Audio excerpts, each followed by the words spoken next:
오늘 하나님께서 우리에게 주신 말씀은 신약성경 데살로니가 전서 4장의 말씀입니다. 그러므로 형제들아, 우리가 끝으로 주 예수 안에서 너희에게 구하고 권면하노니 너희가 마땅히 어떻게 행하며 하나님을 기쁘시게 할 수 있는지를 우리에게 배웠으니 곧 너희가 행하는 바라. 더욱 많이 힘쓰라. 우리가 주 예수로 말미암아 너희에게 무슨 명령으로 준 것을 너희가 아느니라. 하나님의 뜻은 이것이니 너희의 거룩함이라. 곧 음란을 버리고 각각 거룩함과 존귀함으로 자기의 아내 대할 줄을 알고 하나님을 모르는 이방인과 같이 세욕을 따르지 말고 이 일에 분수를 넘어서 형제를 해하지 말라. 이는 우리가 너희에게 미리 말하고 증언한 것과 같이 이 모든 일에 주께서 신원하여 주심이라.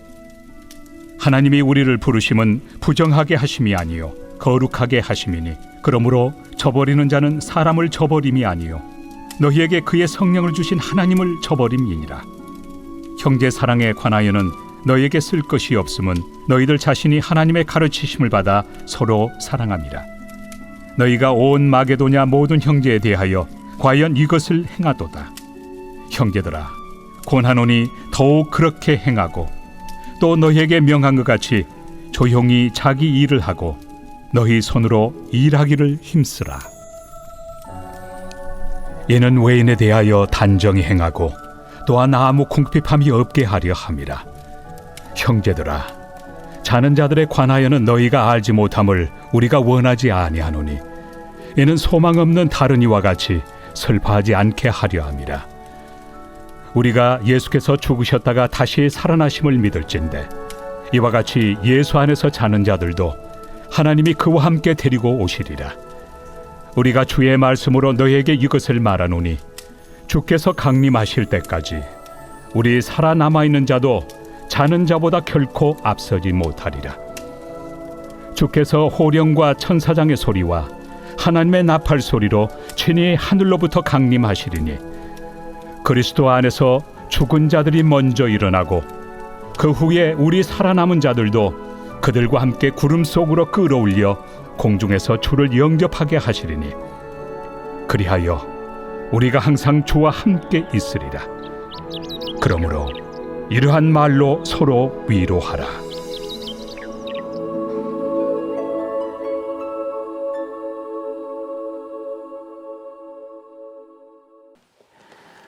바울은 2차 전도 여행 중에 데살로니가에서 복음을 전하였습니다.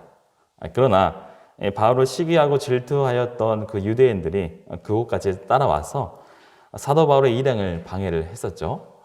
많은 사람들을 사주해서 폭동을 일으켰습니다. 그래서 바울은 데살로니가에서 일어난 그 유대인들의 폭동으로 인하여서 그 교회에 오랫동안 머물러 있지를 못했습니다. 유대인들의 폭동으로 인하여서 바울은 그 데살로니가 교회에서 다 가르치지 못하고 데살로니가 교회를 떠나야만 했죠. 그래서 바울의 일행은 멀리 아덴까지 피신을 하게 됩니다. 사도 바울이 하나님의 말씀을 깊이 있게 전했다 할지라도 3개월 정도 기간 안에 있었는데 그 기간 안에 심오한 그 복음의 진리에 대해서 데살로니가 교인들에게 다 전달될 수가 없었죠. 데살로니가 교인들에게 좀 더 시간이 많이 필요했었습니다. 그런데 현재 바울은 데살로니가 교회를 떠나 있었습니다. 바울이 다시 직접 데살로니가 교회로 돌아가는 것은 좀 어려웠었습니다. 왜냐하면 이 데살로니가 교회가 설립 초기부터 핍박을 받았던 그런 교회이기 때문입니다. 데살로니가 교회는 그런 상황 가운데 있었고 바울이 떠난 상황 가운데서도 유대인들은 지속적으로 이 교회의 사람들을 데살로니가 교회를 못 살게 굴었었죠. 그래서 대신 디모데를 교회에 보냅니다. 환난 중에 있었던 이 데살로니가 교회를 돌보기 위해서였죠. 바울은 자신이 떠난 이후로 이 데살로니가 교회 사람들이 복음 안에서 견고하게 신앙생활을 하고 있는지 그것이 염려가 되었습니다. 하지만 디모데에 다시 돌아와서 보고를 통하여서 들었던 그 바울은 염려가 오히려 기쁨으로 바뀌었습니다. 3장에서 다루고 있듯이 이 데살로니가 교회 성도들이, 사람들이 바른 모습으로 생활을 했기 때문이죠. 믿음과 신앙을 지키며 살고 있었습니다. 디모데를 통하여서 접했던 소식은 희망적이었습니다. 교회에 환란이 있지만 교회는 살아있는 것이죠. 믿음을 잃지 않았고 또한 사랑의 삶을 포기를 하지 않았었습니다. 그래서 바울은 다시 힘이 솟았습니다. 하지만 모든 것이 좋은 것만은 아니었습니다. 데살로니가 교회는 이제 막 시작된 그런 어린 교회였죠. 이제 막 시작된 교회라 튼튼하게 그 기둥이, 그 뿌리가 바로 서지 못하고 있었습니다. 더군다나 환란 중에 있었으니 자칫하면은 충분히 어려워질 수 있는 그러한 상황이었습니다. 그리고 데살로니가 교회는 아직 많이 배우지 못한 상태였습니다. 바울은 이 데살로니가 교회를 가르칠 것들이 너무나 많이 있었죠. 그래요, 오늘 본문 1절에서 12절까지는 데살로니가 교회의 일상생활에서 필요한 그런 권면의 말을 하고 있습니다. 먼저 바울은 데살로니가 교회가 쉽게 어려움에 처할 수 있는 그런 면들을 고려해서 권면을 하고 있습니다. 이런 목회의 모습을 예방 목회라고 할 수 있죠. 일어나지 않은 일들, 그러나 보일 수 있는 그런 문제거리들을 미리 권면을 하면서 이 교회 사람들에게 편지를 쓰고 있습니다. 당시에 이 교회에 미칠 수 있는 그런 어려움은 바로 이방 신비 종교에 대해서 잘못된 가르침이나 또한 그들의 잘못된 행습에 그 악영향을 받지 않을까 하는 두려움이었습니다. 그래서 3절에서 8절까지 내용이 그러했습니다. 신비 종교의 잘못된 그 그것을 영향을 뿌리치고 성적 유혹을 이기도록 가르쳐야 했던 것이죠. 당시 신비 종교는 성적 무난함으로 그들의 예식이 진행될 때 성창이 있어서 그들의 예식 중에 부도덕한 관계를 가지기도 했었습니다. 그래야 바울은 그리스도인들을 향한 그 하나님의 뜻이 무엇인가를 3절에서 5절의 말씀에 이렇게 말합니다. 하나님의 뜻은 이것이니 너희의 거룩함이라 곧 음란을 버리고 각각 거룩함과 존귀함으로 자기의 아내 대할 줄을 알고 하나님을 모르는 이방인과 같이 세욕을 따르지 말고라고 권면을 합니다. 하나님을 모르는 그 이방인들처럼 그들의 행동을 따라하지 말라는 것이죠. 이어서 7절에 말한 바와 같이 하나님이 우리를 부르심은 부정하게 하심이 아니요 거룩하게 하심이니라고 그 하나님의 부르심에 대해서 말합니다.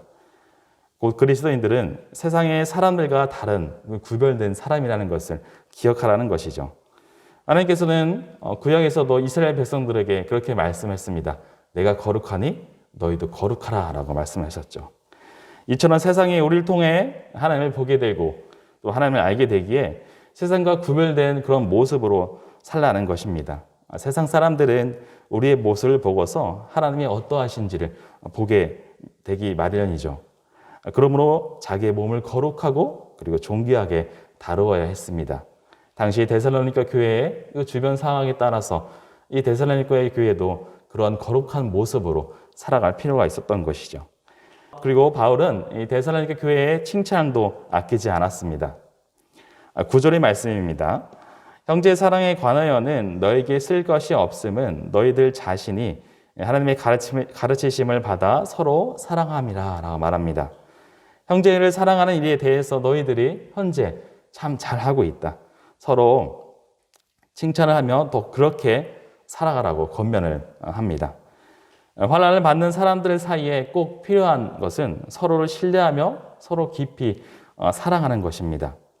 때로는 이 환난과 어려움과 고난이 사람들의 마음을 어지럽혀서 서로에게 짜증을 내거나 미워하게 할 수도 있습니다. 하지만 이 환난은 동시에 사람들 사이에 사랑을 더욱 일으키게 하는 그런 환경이 될 수도 있었습니다. 바울은 이 어려운 시기일수록 이 환난에 있을 때에 서로 성도 간에 더욱 깊이 사랑하라고 권면을 합니다. 교회가 지금도 잘하고 있지만은 그 모습을 잃지 말라고 간곡하게 부탁을 하고 있는 것이죠. 최근 어려운 상황 가운데서 내가 어떻게 행동을 했는지 자신을 한번 점검해 보시길 바랍니다. 자녀들이나 남편 아니면 아내에게 혹 짜증이나 화를 내지 않았는지, 어려울 때일수록 내가 내 주변에 있는 가까이 있는 사람들을, 내 성도들을, 내 주변의 그 친구들을 더욱더 사랑으로 보살폈는지 돌아보시길 바랍니다. 요즘 내가 오히려 보살피고 그리고 더욱 깊이 사랑해야 할 사람들은 누구인지 한번 떠올려 보시길 바랍니다. 바울은 오늘 이렇게 말씀한 것이죠. 성도들의 사랑을 더욱더 강조하고 있습니다. 또한 데살로니가 교회에 닥친 이 환난은 사람들의 일손을 놓게 만들 수도 있었습니다. 핍박이 있으니 정상적인 생활을 할 필요가 없다고 생각할 수도 있었죠. 바울은 이런 당시의 분위기가 교회에 좋지 않은 영향을 미칠 수 있다고 판단하고 그에 따른 권면을 말합니다. 일손을 놓지 말고 조용히 일하라고 권면을 하는 것이죠. 11절의 말씀입니다. 또 너에게 명한 것 같이 조용히 자기 일을 하고 너희 손으로 일하기를 힘쓰라. 바울은 친히 자신이 데살로니가 교회에 있을 때 자비량으로 선교를 하면서 일했던 모습을 직접 보여주었습니다. 본보기로 자신의 모습을 보고 권면을 했던 것이죠. 그래야 사람들에게 흠도 잡히지 않을 뿐더러 경제적인 어려움이 없을 것이라고 오늘 바울은 말합니다. 이제 바울은 일상생활에 대하여 권면을 이어서 바로 신자의 부활과 그리고 그리스도의 재림에 관하여서 그런 오해를 풀고 있습니다. 바른 이해를 확고히 하고자 합니다. 바로 13절에서 18절까지의 말씀이 바로 그러하죠. 이 13절에서 18절까지의 말씀을 통하여서 죽은 자들의 부활에 대해 오해를 다시 가르칩니다. 하나님께서는 주 안에서 그 잠든 자를 부활시키실 것이라고 말씀을 하십니다. 15절에서 16절 말씀입니다. 우리가 주의 말씀으로 너에게 이것을 말하노니 주께서 강림하실 때까지 우리 살아남아 있는 자도 자는 자보다 결코 앞서지 못하리라. 주께서 호령과 천사장의 소리와 하나님의 나팔 소리로 친히 하늘로부터 강림하시리니 그리스도 안에서 죽은 자들이 먼저 일어나고라고 말하고 있습니다. 바울은 주가 강림하실 때 그리스도 안에서 죽은 자들을 먼저 일으켜 새롭게 살게 하시고 이어서 그때 주 안에서 살아남아 있는 자들을 변화시켜서 주를 영접하게 하실 것이라고 말합니다. 바울은 고린도전서 15장의 말씀에 부활에 대해서 말하기도 했었습니다. 이 부활이 모두 순식간에 호련히 일어나게 될 것이라고 했었습니다. 하지만 오늘 바울은 이 데살로니가 교회 사람들에게 죽은 자들이 먼저 일어나게 될 것이라 강조를 합니다. 부활의 메시지는 각 초대 교회들마다 분명히 전파가 되었었고 이 데살로니가 교회도 예외가 아니었을 것입니다. 하지만 이 데살로니가 교인들은 바울이 급히 떠나야 하는 그런 상황 가운데 있었습니다. 교인들은 그런 짧은 기간 안에 이 점을 충분히 이해하지 못해서 오해를 가지고 있었던 합니다. 바울은 이 오해를 풀어주면서 이미 죽은 자들에게도 바로 부활의 소망이 분명하게 있음을 강조하였던 것이죠. 따라서 교인들은 소망 없는 그 이방인들처럼 무작정 슬퍼하지 말라고 13절에 말합니다. 그리고 18절에 말하죠. 그러므로 이런 말로 서로 위로하라 말합니다. 서로 위로하면서 소망을 붙들어야 한다고 권면을 하는 것이죠.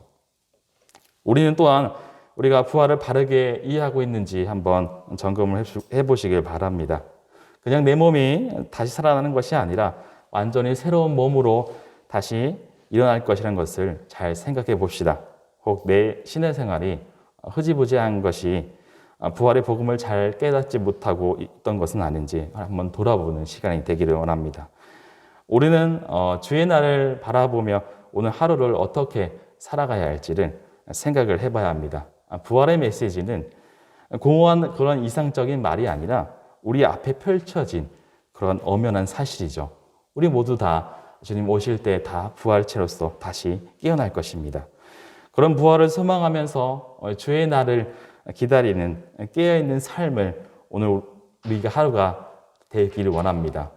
오늘 하루를 살아갈 때 우리에게 그런 주님을 향한 믿음과 또한 형제를 사랑하는 내 옆에 있는 성도들을 사랑하는 사랑의 마음과 또한 나중에 우리가 부활의 몸으로 일어날 것을 소망하는 그 믿음과 소망과 그 사랑의 삶을 오늘 하루도 살아가는 우리 선한교회 성도들이 되기를 원합니다. 함께 기도하도록 하겠습니다. 사랑과 능하신 아버지 감사합니다. 오늘 말씀을 통하여 또한 하나님의 뜻을 또한 깨달아 알아갑니다. 주님, 하나님께서 우리를 부르신 것은 바로 거룩함입니다. 세상에 살아갈 때 거룩 구별된 모습으로 우리가 삶을 살아가게 하시고 우리 삶을 통하여 하나님의 삶이 예수님이 증거되는 삶이 살 수 있도록 우리를 인도하여 주시옵소서. 아버지, 우리에게 주어진 환난과 어려움 가운데서도 형제를 사랑하며 성도를 사랑하는 그 모습을 잃지 않도록 원합니다. 주님, 또한 우리가 세상 살아갈 때 부활의 소망을 가지고 살아가는 성도들이 될 수 있도록 우리를 인도하여 주시옵소서. 오늘 하루도 주님 인도하시고 주님 안에서 살아가는 하루가 되게 하여 주시옵소서. 살아계신 예수 그리스도의 이름으로 기도드립니다. 아멘.